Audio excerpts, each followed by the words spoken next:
14.2 apparently, or 14 part 2. This is a unique start to the episode because I've just got Ben saying, well, this is 14.2 at the start of it. So that is the first time ever, Ben, you've ever spoken the first words on A View from the Hazards. I didn't exactly introduce it, but... No, you did. Well, anyway, we're here. Episode 15, or 14.2, whatever you want to call it. But it's part 2 of the sort of tournament episode. So this week is going to be about game plans, isn't it? But Ben, firstly, what have you been up to this week? Well, I've actually made a catastrophic error this morning. I can't wait for this. I made myself some breakfast and a coffee, and I always basically try and make my coffee around podcast time. I want to make sure I've got a coffee, and I made my coffee, and just as I was about to call you, I took a sip of it, and it's already got to it's already not too cold, but basically this is going to be gone in about 2 minutes. So I've basically got to do the whole thing without a fresh coffee, which is schoolboy. It links in perfectly with the game plans, doesn't it? I've planned it poorly. And failed to prepare to fail. I always make sure I've got a coffee with me for the podcast because you need a bit of brain power. And I thought I timed it absolutely perfectly. And I'm not. I've ballsed it up. I'm not happy about it. But there we go. What have I been up to this week? So we did the last one last Saturday, didn't we? Yeah, we did. Yeah. So I had a home haircut on Saturday afternoon. Yes, I saw that. It looks alright, actually. Well, it looks better than your chain does, so that's something. I don't know about that. Honestly, if I collated like screenshots, stuff I've heard about the reception for my chain, I'd be the real winner, I think. Well, I don't doubt that for a second, but you choose your audience, don't you? Yeah, you do. But it's been anyway. Had a haircut last Saturday. Happy with it. She's done very well. Oh, good. Sunday, what did we do Sunday? Had the little pros quiz. Yeah. I was there. Won that. Yeah, you did actually. It's quite hard actually. It's quite a difficult quiz. So I will be delivering tomorrow's edition. What have I done this week? And just basically the standard. Workout Monday, Tuesday, Wednesday. Yeah.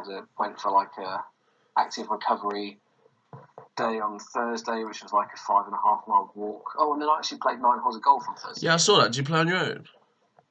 No, one of my members is like signing up for membership at the Leamington Club, so they just invited him to come and just play like 9 holes in the evening, and they said he could bring a guest. So social distancing was adhered to at all times, which is easy to do because he plays off about 5. So he was. Oh mate, you beat me to it because I was doing like, well, you're in the fucking rough the entire time. Literally, he's walking down the middle of the fairway every time. Yeah. And I'm just zigzagging across, and all right, mate, I'll see you on the green. And then that was it really. Then a big workout yesterday, and today will be podcast. Going to go for a run. Oh yeah, that's right. That's something I wanted to say. So last Saturday, yesterday, I was on my walk. Thursday, I was on my walk, and I started listening to 14.1. First time I've listened to one of our podcasts for absolutely. Do you not listen? No, I've not listened to like the last 5. Oh right, okay. Bizarrely, and we were sat there talking very briefly about running, and we were like, basically, it's just the worst. It's just the worst thing in the world, right? We both said like, why we do it? We hate it. Like it's awful. And then, so obviously I would back that up immediately on Sunday with the furthest run I've ever been on. Really? Yeah, just knocked out 10k. Never done it before. Oh yeah, no, I did see something like that on Strava. Never done it before. I know. Won't be doing it again. Did you get bored? Wasn't too bad because what I did was as I left the house, I don't have like a predetermined map of where I'm going to go or like a plan of where I'm going to go. So I just kind of think like, I'll just run down to the park and then I'll do a loop of the park. And then as I'm getting to the park, I'm like, where should I go after this? And, I'll go up this road here. So I don't like plan it before. So I don't know how far it's going to be. Yeah. So I just kind of make it up as I'm going. And then as I'm kind of like running around, I'm like, I'll go a bit further away from home and a bit further away from home, and then I could just loop round there, and then just ran back, stopped it, looked at it, and was like, I was just, I 2.15K. was, I was just imagining you just like running forever, just like, I'll just keep going a little bit longer. Like Forrest Gump. Yeah, literally. Oh shit, I'm in Warwick. Which actually wouldn't be went further than Warwick. that wouldn't be that hard. Yeah, Warwick's less than 10k. Anyway, what have you been up to? I've been working a bit for my dad, doing some invoices, some stuff on Excel. Paid work? I'll hopefully be getting some coin. Yes. Excel, just keeping your eye in. Yeah, genuinely. I'm using like a color coding system, like the Leamington Excel sheet. Love it. And doing a bit of obviously workouts. And yeah, to be fair, not a great deal of change. I've been just probably going outside a little bit more, bit more driving. Because obviously it's unlimited exercise now, isn't it? Which is cool. Exactly. Music to your ears. Well, yeah, exactly. But then not much else to report. To be fair, just a few clothes came in the post, a few more Ralphs off eBay, so that was nice. Yeah. They're all good gear, but no, not much else to report, and we're here again, like the Peter Crouch podcast. We keep coming back. Yeah, we do keep coming back. So right, well, game plans. How can we start this off? Well, Ben, why would you make a game plan? Because I think a lot of people don't make one because it's like, oh yeah, I know what I'm going to do today. But is it really a game plan? It's more just like, I think I'm going to try this, like maybe 3 or 4 things. But I think a game plan is a little bit more detailed. Well, I reckon that you can come at it from like a few different directions actually. So, because let's say, for example, you have all of the information you could possibly ask for. So let's assume you're playing somebody who you've played a million times. You're playing them at Manchester. So you've got all of this like information and help to create a game plan, right? Yeah. So you go, right, I know how the court plays, so I know, what works on the court a bit better than other courts and stuff like that. I know what my opponent is good at and not so good at. I know what worked last time, I know what didn't work last time, blah blah blah, and you can start to kind of formulate that way. But then if you're playing, so you told me this the other day. What did I tell you? Annoying. No, it's you said like somewhere you've never played before. Newport. Really what? Oh yeah, okay. So let's say you turn up at Newport. Let's say you get an invite to the Shocket Cup. Woo. I mean, you're in Dreamland. It's not happening. Let's say you turn up for the US Pro, which is obviously the tournament we're talking about anyway. You get a wild card into that, and you draw Barney Tanfield. You ever played Barney? I've never played Barney. He's right. Yeah. So this is the perfect way to start, like in a game plan, then, because you are about to walk on a court you've never played on, against someone you've never played, right? Yeah. So how do you approach that? Well, I've obviously, you say I've never played him, but I've watched him play on YouTube. Are we factoring that in or not? Well, for you, yes, because you're very good like that, and you would do some kind of research. But let's assume you haven't done that. Okay, fine. Well, how am I going to play him? I'm just going to... Let's assume that you have absolutely no intel whatsoever on this person. Do I know his handicap? No, I don't. Yeah, you know his handicap, but Okay, you've never seen him hit a ball, so you don't know if he's tall, you don't know his style, you don't know what he's good at, what he's bad at. What would I do? I'd probably, just against anyone, I'd just try and keep it quite simple to start with, certainly if you're starting a game. In terms of just getting the serve. I mean, I think if you just open up and think, right, let's just in the first few games try and hit a few galleries, just try and stop him playing, I guess, that can almost get you a bit of early momentum, I think, especially if you don't know what they're going to do.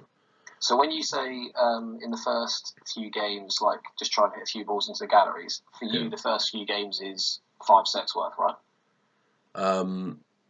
Okay, so it's a best of 5. Why wait? No, I just mean as in you don't just try and hit the ball into the galleries in the first few games. You'd be doing it for the whole thing. I mean, maybe, sorry, yeah. You don't. I'd say against someone you don't know really how they're going to play, you don't want to be stuck down the hazard end. I think you just want to try and control that game if you don't know what they're going to do. It's probably easier to see what they're about from the service end, isn't it? So wise to maybe switch on and try and keep the serve. That's what I would be thinking. So if I was your coach, I would say to you, like, right, you don't know what this guy's about, so what you're going to have to do is sit there, and this was the easiest way to form like the initial bit of a game plan. You don't have external factors or external information like an opponent, a court, or things like that. What are you going to do? I would say to you, right, you have the opportunity to just sit and think about your own game and be like, what do you think you're good at? Well, but basically, obviously, like at your level, or at my level as well, like we're all the same, always the same. I would say to you, like, right, how do you want to play? What kind of style of rallies do you want to see? Do you know what I mean? Yeah, that's so true. That's why I say the gallery stuff, because it's just, you can walk on court and just say like, right, okay, let's assume, and I'm not giving anybody any information here on your game. Let's assume that it's as black and white as this. You are useless at defending forces, but you're amazing in the corners. Okay, that's pretty black and white, right? Is this me? I said, let's assume that's you. Like, let's just take somebody and say they're useless at defending forces and they're really good in the corners, right? Oh, valid, yeah. Just as like a Mr. X or Mrs. X. Yeah, good. You're not going to tell Mr. or Mrs. X to go and serve like deep railroads, are you? No, you're not. So that person, whoever it is, can kind of go, right, I've never played this person. What am I going to do? Actually, it's a perfect opportunity for them to say, right, this is my style of play. This is what I generally try and do on court. So what I'm going to do is I'm just going to go out there and implement what I would call like my standard way of playing. Oh yeah, yeah, exactly. Yeah, just go, I right, think that's true. This is how I play. All things considered, and I'm going to go out there and I'm just going to put game plan 1 into practice, which is your natural style, okay? Yeah. Then what you've got to obviously do, which is a bit more difficult, is you might then get like external, what you will be given like cues and information and stuff like that during the match. And whether what you can do then is either completely not recognise that you're getting these cues and plod along doing your thing, which could easily work and you could win, or it could not work and you could lose. Yeah, you can lose. Or you could recognise these cues and decide whether they're helpful or not helpful to you. So, and maybe try and implement that a bit more. So, for example, like when I first went to the US, I played Philadelphia. Oh, yeah. And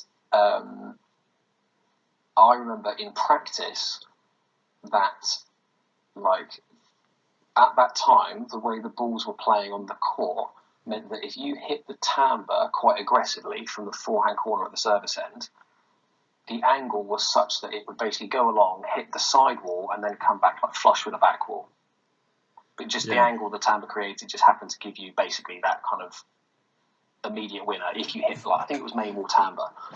So I remember recognising that in practice and thinking to myself, right, when I go in to play my match, I've got less pressure on hitting the grill here, because if I hit main wall timbre, I've won the point anyway. Yeah, that's true. Do you know what I mean? So I remember thinking like, right, I don't need to be not as accurate. I don't need to be as specific with what I'm aiming for going down the line, because I know that main wall timbre wins anyway. Yeah. So that was an example of me like picking up a cue and using that and kind of thinking, yeah, that's actually like quite valuable. I can implement that as well. Yeah. Ultimately didn't work because I lost 1-1 and 1 to Mark Devine. We've heard that story on the podcast before. But do you know what I mean? So it's things like that, and I think a lot of people just would be a bit kind of a closed book on it and just go on court and go, well, this is what I do, and it's either going to work or it's not, and that's fine. But you can, if you've never played someone, you've never played on the court, you can have basic game plan A, which is, this is what Robert Schenkman does, and I'm just going to go out there and use it. You can then recognise the things that are going on court and use them to your advantage, or kind of go, or the other way around, and just go, right, this shot of mine, which is one of my favourites, seems to be quite ineffective against this person or this on this court, so I'm not going to play it as much, or I'm going to change my line on it a bit, or my length on it a bit, to try and make it a bit more successful or a bit more useful to me. Things like that. And then what you can then do from there, obviously, is next time you play, if you've played on the court, you now have the game plan of how you play, plus you've got some knowledge on the court now. Yeah. So you go, right, this shot works on this court, or this length works much better on this court than it does on other courts, or whatever it is. So you can then add that to your plan. Then you've got a person involved as well. And you go, right, last time I played them, I did this and it didn't work. Last time this works. And, then you can start to really get like quite specific to your plans. I like this, Ben. This obviously you've gone quite in depth, like as in I have gone quite in depth, but I want to why? turn it around onto you because when we played National League, you had a game plan for every single match, right? Yeah. How many did you lose? I lost one, but I was 7 from 8, I think, Yeah, or 6 1 from out of 7. 8. I've got them all here actually. I'm just on my phone, so the only. Well, you obviously don't need to mention like names or anything like that. No. But you had in the car on the way to, I think it was like the day before, like a hit we'd had the week of the match. I would say to you, no, have you got your game plan sorted? You would say in the car, like, let's say a dad saying to his son, like, have you got your P kit? Like, yeah, I do. I do, mate, don't worry. So we've got dates like 21st of October, 4th of November, 2nd of December. I've got all these game plans here. And basically, I'd start them off with all the serves I was going to do. So this is for October. I can say this. This was Hatchet at Hampton Court in the first one of the match. So that's a very good example of you playing somebody you've never played before. I'd never played him, yeah. Oh my god! So what am I saying here? It's like hit it to his backhand. Okay. Right. This might have been some of my own ideas, but yeah, I've said something like don't hit, just make him play. Don't hit returns of serve in the net. I think that's quite basic stuff, but I mean at least you remember it. I mean that game plan works all the time. Yeah, it does. I mean, it's a good thing to remember, though. I think I've said keep it away from his volley, which is true. That must have been something you'd said. Yeah, so obviously I would have had a bit of intel having worked at Hampton Court and like hit with him a couple of times and stuff like that. And you generally kind of know who people are. So we would have known that Nick was basically like satellite lawn tennis player, or maybe the tier below. Like he was the real deal. Yeah. So we assumed that he would have had like a world-class volley, which he did. Yeah, it's very good volley. And I think that's the beauty. Like when you've never played someone, you can just go in and go, right, what I'm going to do. So for you, you're quite what I would consider to be a conventional real tennis player, right? Yeah, very, very. So you can go out on court and go, right, I'm going to just play real tennis against this person. Yeah. And see how they get on against me. Yeah, that's true. And you could find out very quickly, right, my conventional real tennis, my textbook tennis is better than theirs. So if I just play textbook tennis against them, I don't think they can live with me. You gotta hope so, don't you? It's like that. Yeah. You could have got out there and gone, my conventional tennis is being chopped up by theirs because they're tighter than I am. Yeah. I need to start trying to implement other stuff. I think I've said as well on the game plan something about like if you you can just do a bit of rackets, like as in if it's going wrong, just try and like hit walls and stuff, just get the ball back. Well, I think another thing that we assumed was that because his lawn tennis is very good and his handicap was about 7. Yeah. We assumed that his ground strokes and volleys were probably far better than a 7. Yeah. Because lawn tennis players at that level normally are. Yeah. But we kind of figured that his corners and his angles and his reading of stuff like that may be worse than a 7, and that his handicap might be an average of the 2. Yeah. So I think what we came up with was, if you've got like the option, or things are getting a bit tight, or he's starting to get on top, or whatever, don't be afraid to kind of use the angles a bit and just try to test. Basically, what you're doing in that match, you've never played the guy.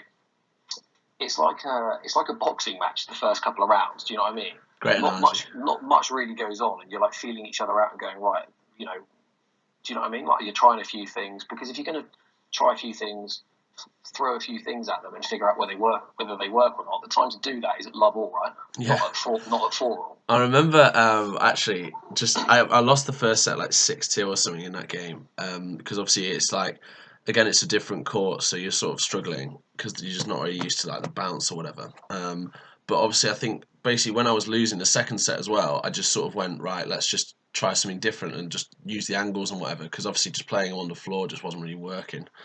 And obviously the second I started getting a bit messy and just like gritty and rallying, that was when I started to get on top, because obviously he's getting more tired, he's going for a little bit more, and the game's changed, hasn't it? The dynamic of the match has changed. It's not so much a conventional rallying match, whereas I'm sort of taking him to a place he doesn't want to go, which is a bit scrappy, I guess. Love that. I love that expression. Well, it's true. Like, he Literally won't. dragging him down through the dirt. Yeah, I loved it. I mean, obviously I'm not playing much anymore, but I'm a big fan of racquetball, and I play a lot at home. And I play with my mate who's very good at squash, and so he can actually play. Whereas all I've got is like fitness, and he just like gets so annoyed. He's like, "Mate, you just shit hours me every time," and that's all I've got. I'm afraid you've got to basically change the game to how it suits you, and sometimes yeah, that can work in National League, I guess. Yeah, so basically you went through that season, and if I, not I, we decided that we were going to kind of come up with a plan for every match, right? We have done, yeah. We've got so many. And if there's any like wisdom that I passed on to you through that season, is if you get out there and you haven't really thought about it, then you're trying to think about it in the heat of battle. Yeah, you can't do that. So you're having to try and react to stuff whilst not knowing what your kind of baseline plan is. Yeah. Which then becomes like really tough because you're trying to react to stuff, analyze stuff, make stuff up while everything's going on. Well, that's pretty difficult to do, right? Yeah, exactly. It So just makes you play into worse. it and you just said, right, I know when I walk on this court exactly what I'm going to do in certain situations. I know exactly what I'm looking to do all the time, and so you just went on there with a very clear picture in your head of what you were trying to do. And ultimately, it just meant that you could play with you could be so much more relaxed out there because you're like, right, this, you don't have to make it up and react and think about stuff because 80% of what's going on, you're in control of. Yeah. So the one that was really amazing for me, because it was quite a general game plan, and you were a bit like, what, and that's it? And I was like, that is it. They don't always have to be like, it's not like you don't have to write code. I think I know. I think I know what you're going to say as well. I think I know what you're going to say. I'm not going to mention the person's name because Mate, it's not fair. I'll get the game plan up. I know exactly what you're going to say. So this would have been on. Oh my god. Right. So this would have been. I think. Oh, when was it? Yeah, but I know the one you're on about. I can't. I don't actually have it. But so anyway, it was basically I remember it. like, right, this person has got like a bit more chaos on their forehand side. They've got some winners. They're going to hit some errors, but basically, it's going to be a bit more. What's the word I'm looking for? It's going to be quite a volatile forehand. So you might get like loads of free points out of it and stuff like that. But you're also going to get a lot of winners hit past you. But the most important thing, I think, with this person's forehand was it was very difficult to read. Yeah. So again, you were having to basically go out there and react to stuff and not really have much like order and symmetry about like what was going on. So it's quite difficult to get out there and like try and figure that out. It was weird when you told me at first. You were like, "Mate, this is actually gonna be quite easy. All you've got to do is just like go down to the backhand every single time. Like even if you're not sure, just go like 3 feet over the net." It was pretty much if during a rally the ball is if during the rally you feel like you're starting to lose that battle, that tug of war within a rally, just get the ball into the backhand half of the court. Yeah, that was it. It was literally that was it because that will neutralise the rally immediately. I didn't buy it initially because I was like, oh, I quite like to sort of hit like main walls and stuff, but obviously a main wall is in the forehand side of the court, isn't it? So you're basically just restricting yourself to straight forces to the backhand and like boasts to the backhand and stuff like that. So that was a very, very good example of you going out on court and going like, right, this is what I would do, but my objective today is to win this match. Yeah, so true. And in order to win this match, I might want to ignore some of the shots I want to play and just play the shots that I know are going to be effective. And basically, that was I just said to you, if at any point you're in trouble, get the ball onto the backhand side, and the rally will be like immediately neutralised. Yeah, I think you won 6-2, 6-1 or something. It was that exactly, yeah. Yeah.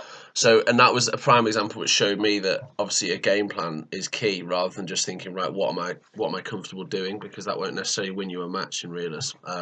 You've just almost got to take yourself out of that zone and do something a bit different if it's going to be to your advantage. Well, what you could have done in that during that match is gone, yeah, okay, that's fine, but like I'm playing on this court, I like this court.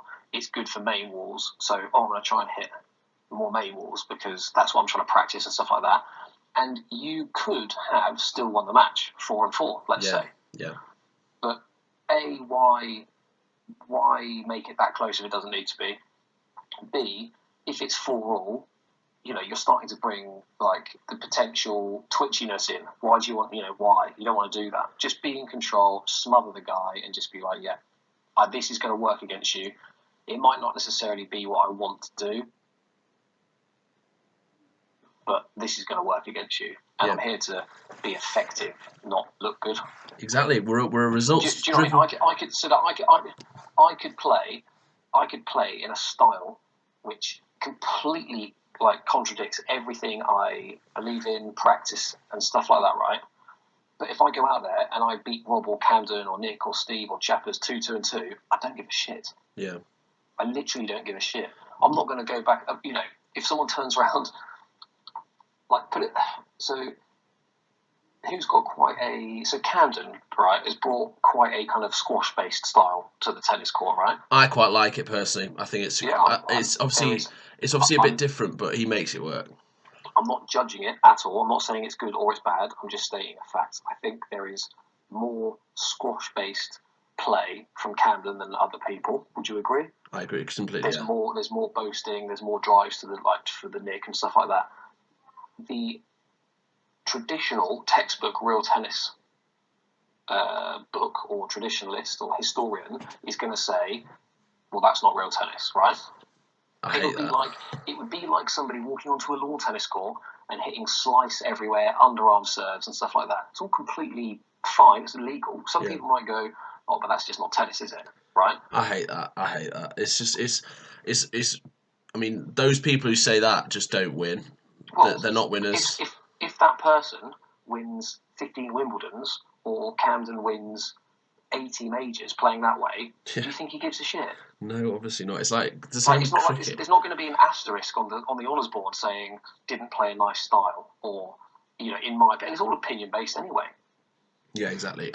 I personally quite like what Camden's done. You said you quite like it. I have no I don't like or dislike somebody's style. I just try and play against it. He's just made it so that everyone's got to be a better athlete, and I think, let's say if you play Cam, you've got to be up for it in that respect. You've either got to be drawn into that, or you've got to try and counteract it, perhaps. I mean, if I played him, I'd be absolutely fucked. Like, it'd be really bad for me. But I'm sure you can at least try and hit some winners past him, I guess. Well, you use the word try at least. But you can try. I mean, you can't control the outcome, can you? Control the controllables. Yeah. So with those game plans that you created for that season, yes, what you can also do for people, which is a bit of advice, and it seems really geeky, right?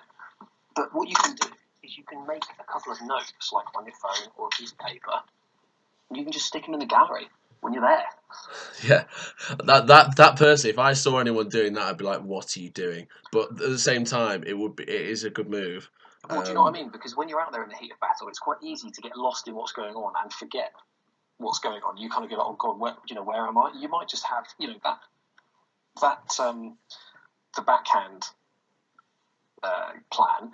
You could have just had like a note in the gallery or something that just said like, hitting to the backhand neutralises the rally, or if in trouble, use backhand or something. And you might just kind of I like that. If you get lost during your match, you can just quickly tail down, look at your notes, and just be like, oh yeah, okay. It's just like a little kind of reminder, isn't it? Yeah, it's like somebody. It's like somebody. If you're running let's assume you're running 1,500 meters around a track, and as you run past because you're running in loops, you're going to have somebody, let's say like your family, that as you're running past them are going to be like, come on, Robert, come on, like, come on. And that is just going to be like a little thing which makes you just go like, oh yeah, okay. Do you know what I mean? Like a little external factor that kind of keeps you going, or keeps you doing what you're doing, or whatever it is. And it doesn't need to be any different to that. No, I like that. It's like good to visualize. It's good to have something physical to remind you with a game plan. But yeah, there's got to be I would imagine one more thing. Just going like back to game plans. I would imagine a lot of people just don't have them. Yeah, 100%. Just go out there and be like, oh, I'll just kind of make it up, and B, sometimes come up with their plans as they go along. Yeah, or just come up with a plan which is like, it's not very I can't remember the word, but like they're not trying to do something, they're trying to stop somebody doing something. Yeah, or they're like almost it's a defensive reactive game plan. Yeah, actually that's shit. That's not good. Well, I remember years ago, and he won't mind me saying because he's a much better player now. He's an absolute top level elite player. So I remember John Lumley playing Dave Woodman in Great story. Bordeaux years ago, and Dave was probably number 9 or 10 in the world, I think. Lumley had like a really, really good season and got down to about 3 or 4 or something. And it was one of those draws where you went, do you know what? That's a great opportunity for Lummers.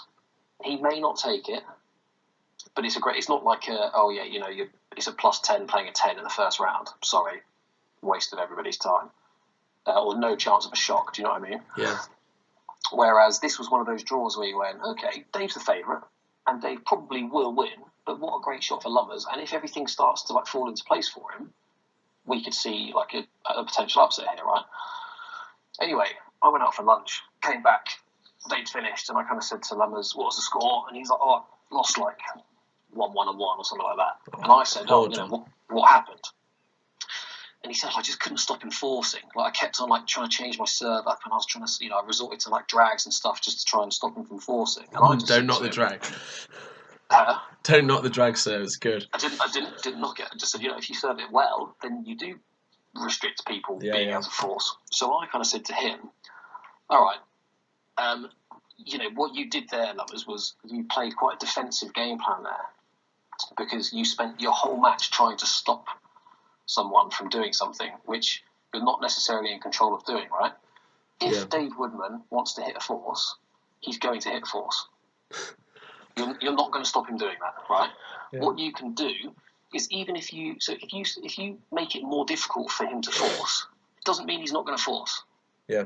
Right? So if you put a good serve in and you think, he can't force that, and he forces it, in your head you say, oh, I failed, because he still forced it. Yeah. Right? But what you could actually do is go, do you know what? I'm going to walk out on court today, and I'm not going to try and stop this guy forcing, because that's never going to happen. What I'm going to do is just try and make it as difficult for him to force as possible. And what I'm going to do is I'm going to expect that force every single time. Yeah. And then you're looking for it. It's a good way to think, Does that make sense? Yeah. So in that situation, and I've done it before, I did it in a National League final against Marks and Ewer years ago. Yeah. You spend all of your energy trying to stop someone from doing something, and you actually at the end of it, if you just go, do you know what? If I'd actually just, rather than trying to stop them doing it, if I just prepared for them to do that, I probably would have dealt with it a hell of a lot better. Yeah, it's true. Rather than thinking, oh shit, I'm worried about it. We're all capable of defending. I think if their force is like too good, well, they're too good. They're going to beat you anyway. If you serve something quite good and you think, okay, they can't force this, and then they force it, and you're like surprised, and it goes past you, or you make a racket error because you weren't ready for it. Why aren't you ready for it? Yeah. Just because the serve's good doesn't mean they're not going to force it. It just means that if it's good, they're less likely to force it well. # deal with it. # deal with it. I know. There must be one more point with the game plan, I remember Chris Ronson saying to me, ooh, when you're defending chase 3, he said, when I'm defending chase 3, I would always serve a railroad. And I Yeah, was you like, should. okay. Yeah, I think I support that as well. And I said, that's interesting. What, like, why? And he said, because if I serve a railroad, I'm encouraging them to force and take a chance. Yeah. And if it's chase 3, obviously, if it's not on target, they're going to lose the point 100%. Yeah. So I'm basically thinking his rationale was, I'm going to serve a railroad and I'm going to be prepared for a force. If I don't get a force, I can do, all I've got to then worry about in that snap decision is, do I need to hit it or not? Do I need to try and defend it or not? And anything else, it should be easy to sweep up. So he just said, I'm basically on chase 3 going to just dangle that carrot in front of them and see if they're willing to take a big bite out of it. I support that as well. Works on some courts better than others. Like if you're serving it at Queens, you're in trouble. But like, still, it's a good idea. I think. I agree with that. Whenever I see chase 3 or chase 4, I'm always thinking railroad.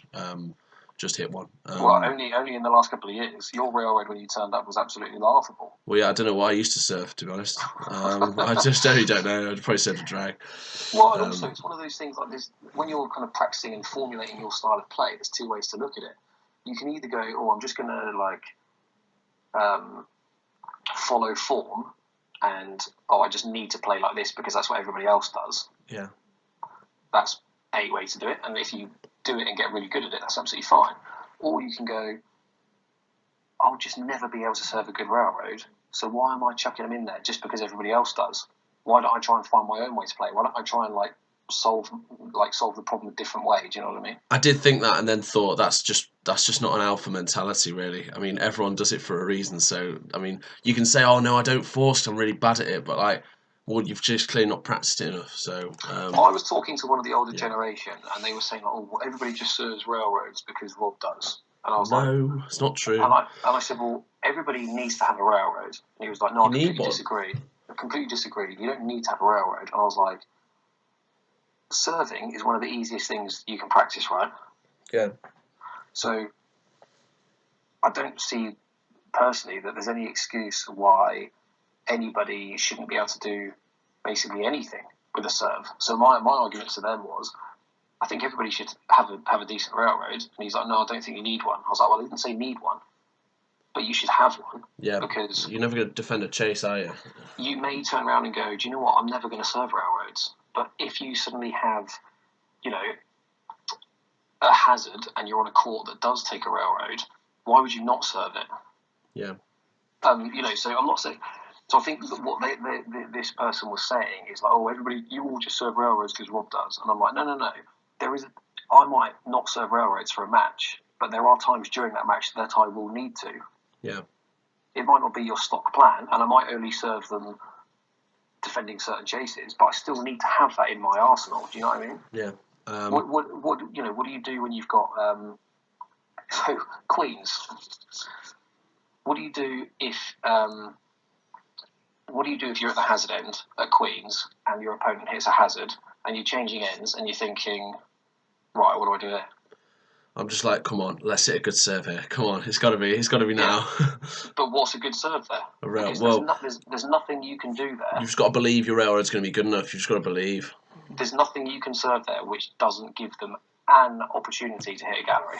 Oh yeah, that's true. They might not do it, but you're kind of thinking, well, it's easy to kind of think, well, basically, like, how the hell do I win this point?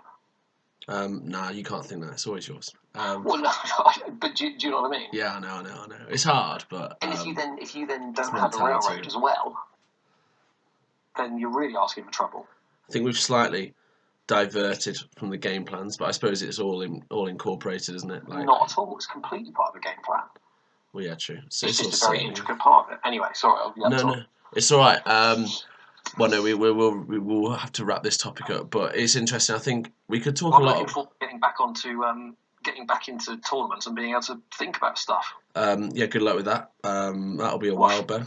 Well, French Open's just been cancelled. I know, yeah. I think the US have cancelled their entire season. I did see the US had cancelled. I saw the letter. I haven't actually read it, but I did see the documentation. It wasn't that interesting, to be fair. But yeah, I know. But I think the IRTPA is probably going to have to go off.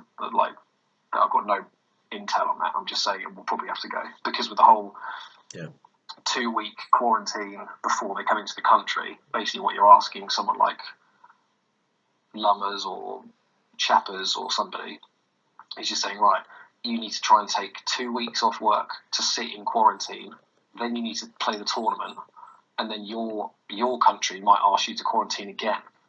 So basically what you're asking your club is like, can I take 5 weeks off for one tournament? It's wasting time, isn't it? Well, I can't imagine many clubs are going to be like, yeah, go for it. Oh yeah, perfect. I think anyway with the game plan, I think a lot of people, it's an alien concept, but I think it's very useful. From personal experience, I think when I actually haven't made the effort and made a game plan, I've played substantially worse. I think my stats when I have actually written these notes in my phone, my win percentage will be much higher. And so I think it's one of those things where don't be lazy about it. Do ask people, make an effort, and have some ideas in your head. And obviously, if it goes wrong, well, you can learn from it, I guess. That's what I'd say. Well, and that's what's also quite good, right? The easiest way to learn is to the easiest way, but a way to learn is to fail, right? 100%. There's no such thing as a failure or a loss, only a learning opportunity. Ooh, there you go. So if you come up with a plan and it, for whatever reason, doesn't, well, it's much easier at the end of the match because you can go, right, I lost that match. Was my plan good? Like, if I had implemented it perfectly, would it have won? Yeah. The answer might be no, in which case, right, you need to tweak the plan for that person or that court or whatever. Yeah. Was the plan good? Yes. I'll never know because this part of the plan I didn't execute well enough. All right, go and practice that. Indeed. Whereas if you just have no plan, come off court and go, I lost that, what happened? Oh, I just don't really know. I mean, how many people in the kind of single figure bracket do I hear say that when I've asked them about something after a match? What happened? Oh, I just didn't play very well. Okay, great analysis. Cool. Let's move on and see if you can do better next time then. And you generally do. Well, yeah, that was the game plan. That was part 2 of the tournament play. So obviously we prepared you for the tournament, and we've got your game plan, and now you're all set up for a first round exit. But yeah, but no. Now, so yeah, well, let us know what you think about it. Do you make game plans? What was a successful game plan you made? Comment, tweet, whatever. Facebook comment. But yeah, so we're going to move on now. We're going to keep going east, aren't we? Yeah, apparently I got an email from somebody over in Australia who apparently said that I teed you up on saying Canford was west of Bridport. So apparently it's my fault and I led you to that. So I haven't really listened to it, but apparently I owe you an apology. I don't care. Okay. Yeah, I mean, your geography should be strong enough to call me out. Anyway. Oh mate, yeah, no, I just got my bearings mixed up. But yeah, we're going east to Petworth House tennis courts. I think that's what it's called. That's exactly what it's called. Yeah, which is in Sussex, near Petworth House. Which Sussex? Oh fucking hell, like West Sussex, I assume. I don't know. Oh fucking hell! Well, Sussex is a yes, big place. You're absolutely right. It was obviously a private court. Private gaff, yeah. Built as part of Petworth House. It's now owned by the National Trust or something, I think, isn't it? Something like that. Is it?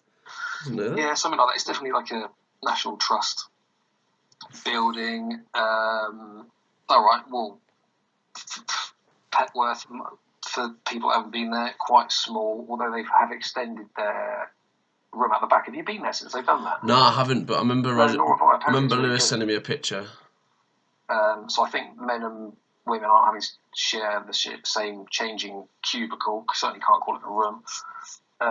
So I think that's all got much bigger. The club room's much bigger. The dead on is kind of like a much bigger area and space. So apparently that's been a massively positive addition to the club. Yeah. I've not been down there yet, so I look forward to doing that. They redid the floor a few years ago, which I think was a bit of a mixed success to start with. I think it went wrong once or twice maybe, but they've sorted it out, and I think I've played there since they redid the floor. Yeah, you played a National League match there with someone. I played there in 2016. So it was always the floor and the walls were all black. It was very similar to Leamington, but the floor now is this kind of terracotta-y, fairly standard real tennis floor colour. Yeah. With a green stroke zone at the back. The grill is right. So the pro shop is is under the grill penthouse. There's a few of those though. There's a few of those like that where it is where the pro shop's in that bit. Do you know what I mean? Imagine just being sat at the computer, just like knocking out some spreadsheets and just hearing ball and like some Rob Fay comes down. I'm just going to practice my grills. Is that all right? Bang bang. Like, it's like that more. fucking It's hell. like that at Morton Morrow, isn't it? As well. Like May as well take. I remember practicing at Morton with you. Was I there with you? no, you went. I've never I practiced think with I was. you. I think I was over there with. I may have been on my own. God, I was keen. I think I was over there. Must have been a while ago. I was practicing some grills, and Tom actually came out after like 5 minutes and just goes, "Oh, mate, do you have to do that?" And I was like, well, "What do you mean?" He goes, "Well, I'm in the pro shop trying to work." I'm like, "What, do you want me to just practice missing the grill?" I mean, Practice dead-ons. yeah. I mean, if anybody's ever seen me try and hit grills during a match, like they think that's what I practice all day long. You're good at your hand though. Practicing the mixed grill. Yeah. Mixed grill. Oh my god, that was a terrible practicing the mixed grill. The George Foreman, yeah. The George Foreman. And really interesting fact about Petworth as a core. Do you know what? I think it's quite fair. It's not the quickest. It's very like middle of the road. Yeah, it is quite middle of the road. Doesn't really cut down massively, but isn't like overly lively. Big dead on. Floors like middle speed. Penthouse is decent. It's just. Do you know what? This is going to sound really, really, really rude.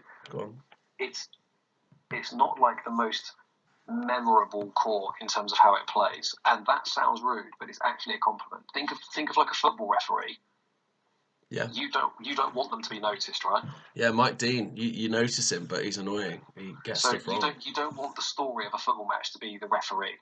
So the fact that it doesn't do anything special in either way, I think is actually a compliment because it just becomes very neutral. So it's one of those places that I would label as not the best home court to have because it's not particularly difficult to get on and figure out pretty quickly. Do you know what I mean? I support that as well. I hope I've explained that in a way that people don't go, "Oh, that's my club." I'm like, don't slag it off. Not slagging it off at all. I think Petworth seems quite small when you're in there.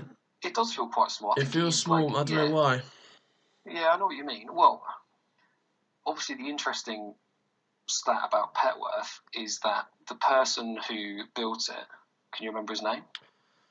How have I got this wrong? I just don't know. I don't know. Lord Egremont. Good name. No, I didn't know that actually. I'm pretty sure someone probably could correct me on that, but I'm pretty sure the Egremont family own loads of property around the area, in fact, this is quite interesting about the local area. I think it's the Egremonts, but they own loads of properties and stuff and little villages in the area. And basically, if they own something, the window frames have to be painted like a mustard colour. What? So you can see their estate basically. It's quite interesting. I like that. That's a good bit of trivia, Ben. I like that. Good. Thank you very much. Preparing for the podcast. So the Lord Egremont loved a main wall dead-on. So he built the dead-on wider on one side, so main wall side, so that the ball could slide in basically from anywhere. I'm actually howling. Mate, imagine doing that. I'm pretty strong at hitting main wall grills. I'm just going to make that timbre a bit thinner. Well, so if you wanted to, obviously back in those days, if you wanted to play and you wanted people to come and play on your court, and you had the option to build whatever you wanted to, you'd build something that was favourable for you, right? Absolutely, mate. If I had 500 million and I decided to build a court and basically say to governing bodies of real tennis, right, I want to host a tournament every year, it's got to have world ranking points, I'm going to throw this amount of money in. Yeah. But we've got to play it on my court every time. And they were like, yeah, that's fine, go for it. So I then had free reign to build whatever court I'd want. I just wouldn't put a grill in. Well, it wouldn't be real tennis then, would it? It'd be a different game, but still. Why? Is tennis at Falkland Palace a different? Is that real tennis? It's just a different court, isn't it? It's a different form of court. Well, is tennis Oxford tennis? Yeah, it is actually. Yeah. Well, why? That's completely different to everybody else. Got the biggest grill in the world, and it's like playing Sabutio. Oxford is fucking sick court. It's just such a good court. It's like 5-a-side. cage football. Yeah, cage football. Yeah, Masters soccer. Anyway, going back to Petworth. Lord Eggy, Yeah. if you've got the money and you're like, this is my favourite shot, I'm gonna build a court to support that. Crack on, son. Do what you like. It's your money. And balls sail in the main wall dead on to this day. Durack all day long. Yeah, Durack loves it. He'll send them in. Yeah, that's actually a bit of a stronghold for Tom. Actually, it's his birthday yesterday, I think. Not yesterday, a couple of days ago. But 2 days ago, right? Okay. He's had some fucking good results on there at Petworth. It is just a little. Home court, isn't it? Like, yeah. If you're playing on your home court, it goes back to the game plan thing. It's Mate, one factor you don't have to consider. He did Ed K like 4-1 or something 2 years ago at Petworth, like out of nowhere. I do remember that's a good win. Yeah, I was like, wow. But yeah, it's I don't know what you compare it to, but yeah, Petworth's cool. Lots of good amateur players have come from Petworth in history. Andrew Page he came from Petworth, I guess. Who was the guy that apparently was a complete arse? Pendry? Oh yeah, Nigel Pendry. Yeah, I bet he doesn't listen to the podcast. He's probably got his own one. But I mean, I never met him. Yeah. Honestly, anecdotally, he just gets this reputation. But yeah, left-hander, and he was from Petworth apparently. That is very true. Who else from Petworth? They've had some good. Adam Dolman. Adam Dolman. There we go. I was just thinking, like, really nice guy. Plays at Queen's. He loves it. Yeah, the Dolmans. I mean, I know that Luke Danby, like the Danbys, have played up there. Yeah, members there. Pros wise, anyway, they've had a lot of pros at Petworth. Yeah, Chris Bray was pro. Nick, multiple Open singles champion. Had him for a long time. Nick Wood was there after that. Nick Wood, yeah. Do you want to hear the Nick Wood fact? Oh, go on. So obviously, I keep finding bits of trivia. So Nick Wood in the 2000 season, or in 2000, he won the IRTPA, the US Pro, the Seacourt Silver Racket, and the Camford Invitational, which we mentioned the other day. So he won a unique quadruple. That's a good four ball. That's a pretty good four ball. The two pro singles is cool though. That is cool, and I'll tell you what. Other than the fact that the US Pro would have been a nice payday, I guarantee you right now he would trade all four of those in for one Open. Mate, 100%. That's pretty sick though. Like people say, like, oh, like was Nick Wood good enough to win an Open? Mate, that just proves to you if you're winning a quadruple like that, you are a winner. It's just obviously Rob Ferry was just. You are a winner. No, genuinely. Like obviously Rob and Tim were just sick, and obviously Wayne, whatever. Like. I thought it was quite cool, but yeah, Nick was pro at Petworth. Who else potentially? Chris was there for a long time. Yeah. Long time, and he obviously won, majors and stuff. So they've had a very good history of successful pros. So Durack, whenever you want to step up to the plate and start winning some big events. Can you imagine? Like Greece Euro 2004? Tom Durack wins the British Open. Fucking hell, where's that come from? Put it at Petworth. What's that main wall sliding? He'd be dangerous. I think when Nick was there, he definitely did. That was when he had his wrist surgery, so I don't know how much Nick competed when he was there, because he was only there for a couple of years. I think Chris Bray played an eliminator at Petworth. He definitely played an eliminator at Seacourt when he was working at Petworth, because I went to watch it. Oh, fair. That was in 2002, but I'm sure he probably did. I think so. I think he played Chisholm at Petworth. But anyway, that's a risky court to choose if the main wall, if on a court that lends itself to a main wall force. Tim Chisholm would be one of the last people I'd want to play there. Yeah. No, massively. I've been watching a lot of readers this week on YouTube, and I was watching Stout v Chisholm 2016 US Open.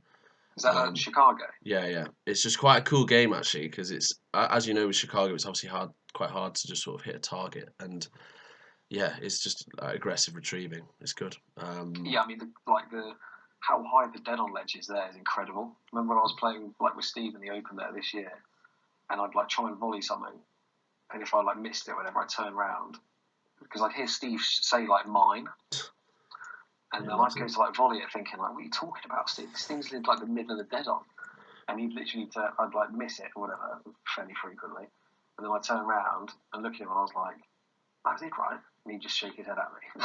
I'm like, really? How is that not in? I'm basically volleying it chest high. Mate, he's got good judgment. No, I'm not saying he doesn't have good judgment. I just mean like the ledge there is so high, and that's it's another game plan thing, isn't it? Yeah, you account for the court. If you're playing at Petworth, because we should probably keep talking about Petworth. Yeah, sure. If you're playing at Petworth, you might go, do you know what? The main wall is there more here than it is at other places. Yeah, you got. I'd always go straight away across for the main wall there. I've got a feeling. I don't think the Dillon's actually that wide as well. For some reason, it seems narrower. It does feel like quite a narrow. It just feels narrow. I'm telling you. It does feel like a narrow court, because it's quite. In terms of height, it's not necessarily so. So, like Paris, for example, feels really narrow, and that's because A, it's really springy, so the ball bounces into jags into the middle a lot, so you're almost backpedaling, and also the ceiling's so high that it makes the court feel a lot narrower. But Petworth's high, but not silly high. It does feel quite narrow out there, doesn't it? Yeah. Right. Well, where are we putting Petworth in our list? I think it's just got to be middle of the road. I'm just going to go middle third, yeah, just because. I just don't really have. I've been there once. I didn't really mind it. I liked it. I'm going middle third, just purely because there's nothing. There's no extreme features on the court. It doesn't play in such an extreme way that it makes you really remember certain things about it. Yes. So it's going to be middle of the road for me, middle third, which is actually a compliment. Yeah, I agree. Middle of the road is not bad. It's not bottom, is it? Because I don't think. Well, for me, I don't think you've got something which just kind of, does what it does, and it's not particularly quick or slow. It's not particularly cutty or bouncy, and it just kind of does what it does what it says in the tin. I don't know how you could. Personally, I don't know how you can. For me, I wouldn't go, oh yeah, so on that basis, it's an absolute top-notch one to play on. I like playing there. There's absolutely nothing. It's absolutely I enjoy playing there, and I find the court very nice. I can just think of other courts that I would go, oh yeah, that's lovely for this reason or whatever it is. So, yeah, that's not a bad thing. Yeah, middle third for me. Good. Well, where are we going east to next in the next episode? What, from Sussex? I don't know, Belgium, Holland. Yeah, anyway, but what I will say about Petworth before we start talking, I think in the next 5 to 10 years, I said this before the podcast, but yeah, in the next 5 to 10 years, with a lot of people moving out of London and moving maybe into Surrey or whatever, into Sussex, and then commuting in, I think Petworth is gonna have a bit of a resurgence. Maybe a lot more people are gonna start playing there. I mean, I know they're very full anyway, but I just think Petworth's going to be a popular sort of outpost for reelers. Mate, hopefully get a tournament there. I mean, why not? Love to play a tournament there. A long way for me to come, but it could be worse from the Midlands, I guess. Yeah, great place. Love to play a tournament there. I really want to go down and check out the club room, actually. I know, yeah. Well, you can go now, Ben. Unlimited domestic travel. Well, I can't go in though, can I? Oh, true. Yeah, true. Fucking hell. All right. So, where's next? Your choice. I'm getting a map up here. Right. All right. Well, it could be somewhere like Hampton Court, or we could go back to like the west. Back to the west, like the western bit, and start again with Bristol, or we could just go up from Petworth to like Hampton Court. Ah, right. Okay. So, Petworth's not that far from Guildford, so I think Hampton Court's the closest. Okay. I'm gonna say, Farnham, yeah. Right, definitely Hampton Court. Next. There's some cool places around there, actually. Sorry, I'm getting distracted by geography, but yeah, Hampton Court next, which is an awesome place to play. And I'm looking forward to talking about that in the next podcast. Benno, what are you doing for the rest of today? You gonna watch the Bundesliga? No, I'm going to go out for a run in a minute, bizarrely. Yeah, since we last spoke, and I actually, a comment was made by a listener about, I can't believe you're saying just do what you want, go outside. Well, now you can. So that comment is valid. That comment would have been made by you, not by me. Let's make that very clear. Obviously, yeah. I'm just liberal. Liberal. Yeah. But yeah, I don't know what I'm gonna do actually. I think I'm gonna just watch some videos on YouTube, do some reading, we'll chill. You're gonna watch some reelers? I always do. I just have it on the background, just something to watch. I just remind myself of what we're missing. But no, next week, and we'll work out for a topic for next week. Get in touch, people. And yeah, we will come again soon.